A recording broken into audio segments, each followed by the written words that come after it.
ಜಿಲ್ಲಾವಾರು ಕರ್ನಾಟಕದಲ್ಲಿ ಪ್ರತಿಭಟನೆ ಮಾಡ್ತೀವಿ ಅಂತ ಈ ಸಮಯದಲ್ಲಿ ನಾವು ಎಚ್ಚರಿಕೆ ಕೊಡ್ತೀವಿ. ಅದೇ ರೀತಿ ಏನನ್ನ ಅವಕಾಶ ಕೊಟ್ಟೆ ಪಾರ್ಲಿಮೆಂಟ್ ಮುತ್ತಿಗೆ ಹಾಕ್ತೀವಿ. 1000 ಜನ ವಕೀಲರು ಬಂದು ಕರ್ನಾಟಕದಿಂದ ಪಾರ್ಲಿಮೆಂಟ್ ಮುತ್ತಿಗೆ ಹಾಕ್ತೀವಿ ಅಂತ ಈ ಸಮಯದಲ್ಲಿ ನಾವು ಹೇಳಕ್ಕೆ ಇಷ್ಟಪಡ್ತೀವಿ. ಅದಕ್ಕೂ ಅವರೇನ ಮನಸ್ಸು ಮಾಡಿಲ್ಲ ಅಂದ್ರೆ ಹೇಳಿದ್ರೆ ನಾವು ಸುಪ್ರೀಂ ಕೋರ್ಟ್ಗೆ ಹೋಗ್ತೀವಿ ಅಂತ ಈ ಸಮಯಕ್ಕೆ ನಾವು ಹೇಳಕ್ಕೆ ನಾನು ಬಯಸ್ತೀನಿ.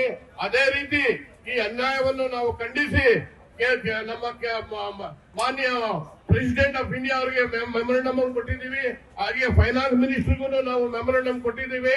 ಫೈನಾನ್ಸ್ ಮಿನಿಸ್ಟರ್ ಕರ್ನಾಟಕ ರಾಜ್ಯದಿಂದ ರಾಜ್ಯಸಭೆಗೆ ಬಂದಿದ್ದಾರೆ. ಆದ್ರಿಂದ ಅವ್ರನ್ನ ಕೇಳ್ತೀವಿ, ತಾಯಿ ನೀವ್ ಯಾಕೆ ಈ ಮನತಾಯಿ ಧೋರಣೆ ಮಾಡ್ತಾ ಇದ್ದೀರಾ? ನಮ್ಗೆ ನಮ್ಮ ಅನುದಾನವನ್ನು ನಮಗೆ ಬಿಡುಗಡೆ ಕೊಡಿ. ರಾಷ್ಟ್ರದಲ್ಲೇ ನಮ್ಮ ರಾಜ್ಯ ಅತಿ ತೆರಿಗೆ ಹಣವನ್ನು ನಿಮ್ಗೆ ಕೊಡ್ತಾ ಇದೀವಿ.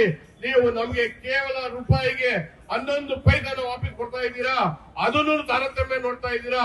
ಯಾಕೆ ಅಂದ್ರೆ ನಾವು ಕಾಂಗ್ರೆಸ್ ಸರ್ಕಾರ ಇರೋದ್ರಿಂದ ನೀವು ಈ ರೀತಿ ಮಾಡ್ತಾ ಇದ್ದೀರಾ ಅಂತ ನಾವು ಹೇಳ್ತಾ ಇದ್ದೀವಿ. ಇನ್ನು ನಾವು ಈ ಅನ್ಯಾಯಕ್ಕೆ ಬಿಡೋದಿಲ್ಲ. ರಾಜ್ಯದಲ್ಲಿ ಜಿಲ್ಲಾವಾರು ಈ ಅನ್ಯಾಯದ ವಿರುದ್ಧ ಪ್ರತಿಭಟನೆ ಮಾಡ್ತೀವಿ. ನಾವು ವಕೀಲರು ಪ್ರತಿಭಟನೆ ಮಾಡ್ತೀನಿ ಅಂತ ಈ ಸಮಯ ಕೇಳಕ್ಕೆ ಇಷ್ಟಪಡ್ತೀನಿ. ತಮ್ಮೆಲ್ಲರ ಬೆಂಬಲವನ್ನು ವ್ಯಕ್ತಪಡಿಸಲು ಇವತ್ತು ನಾವು ಇಲ್ಲಿ ವಕೀಲರು ಇಲ್ಲಿ ಸೇರಿದ್ದೀವಿ. ಇದೇ ಫಸ್ಟ್ ಇತಿಹಾಸದಲ್ಲಿ, ಕರ್ನಾಟಕದ ಇತಿಹಾಸದಲ್ಲಿ ವಕೀಲರು ಬಂದು ಅನ್ಯಾಯವನ್ನು ಸರಿಪಡಿಸಿ ನಮ್ಮ ಅನುದಾನವನ್ನು ಬಿಡುಗಡೆ ಮಾಡಿ ಅಂತ ಶೀಘ್ರದಲ್ಲೇ ನಾವು ಈ ಪ್ರತಿಭಟನೆಯನ್ನು ಹಮ್ಮಿಕೊಂಡಿದ್ದೇವೆ.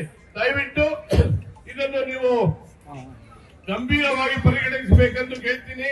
ಹಾಗೆ ಒತ್ತಾಯಿಸ್ತೀನಿ, ಅನುದಾನವನ್ನು ಶೀಘ್ರದಲ್ಲೇ ಬಿಡುಗಡೆ ಮಾಡಬೇಕೆಂದು ನಾನು ಒತ್ತಾಯಿಸುತ್ತೇನೆ.